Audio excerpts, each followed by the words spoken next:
Hello, my name is Christina, and today we're going to work through Lesson 10, A Little Extra. In this lesson, you're going to learn how to make your code cube display exciting patterns. Before you get started, you'll want to make sure you have the following materials: your code cube, your USB cable, and your computer with the code cube app open. With the app open, you'll want to tether your code cube using the USB cable, making sure that you see the rainbow screen once it's plugged in. In the app, you'll want to click Connect Cube in the top left corner and select your code cube from the list provided. Then click Connect.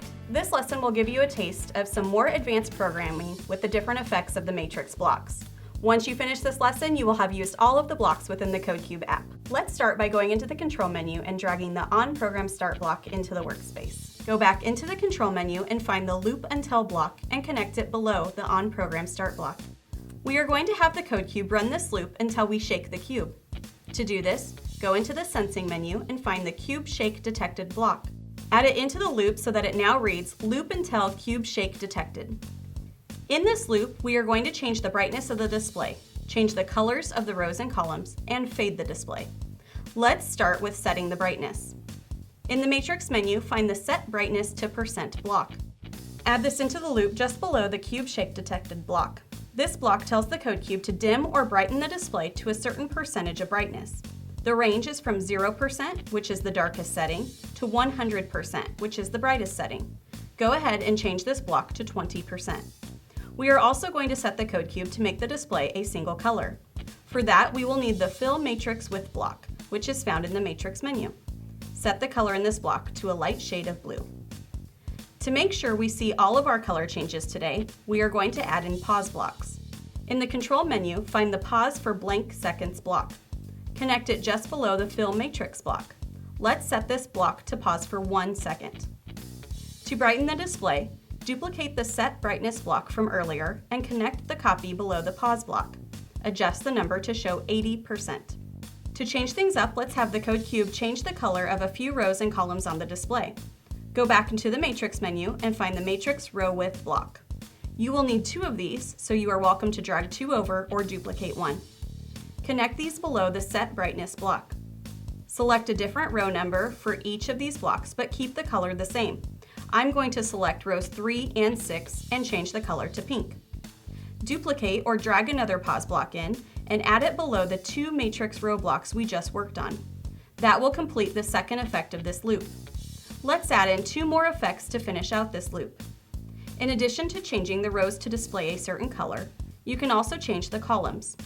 Go into the Matrix menu and find the Matrix Column Width block.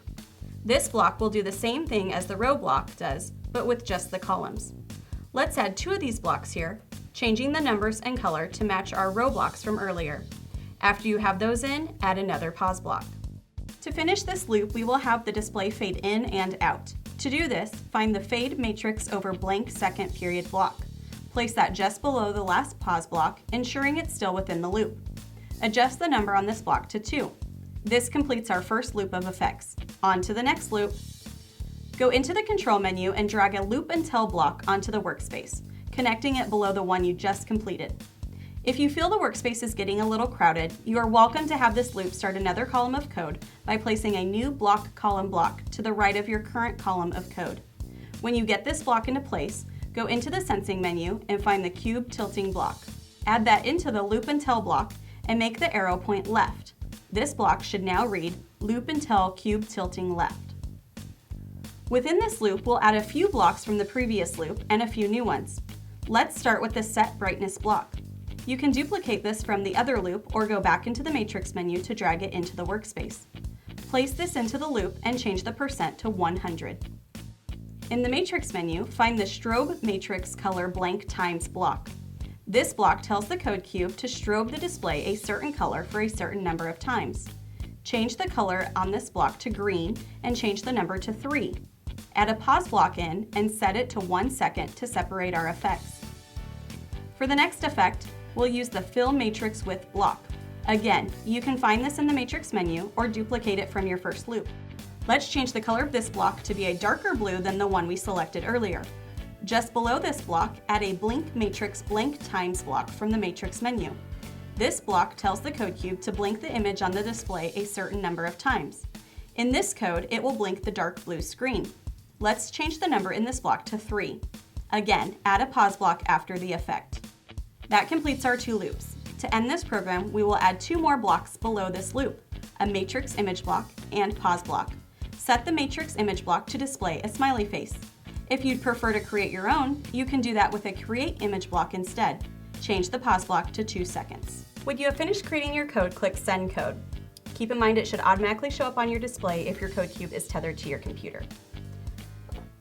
Remember that we created a couple different loops on here. The first loop is going to show the difference between the brightness along with the pink columns and rows. So if I click the button, we should see the rainbow screen to start, followed by the blue screen, changing out the rows and the columns to pink.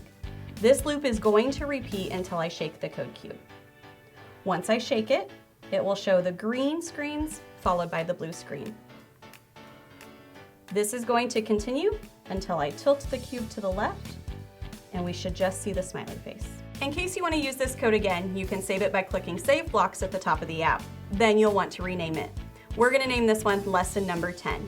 Finally, choose a location to save your file. Nice job creating the code for Lesson 10. Now let's take a quick look at the activities that are listed at the end of this lesson plan. Remember that these activities give the students additional practice with the code they just created. For more CodeCube resources and to check out additional videos, go to pitsco.com/CodeCube.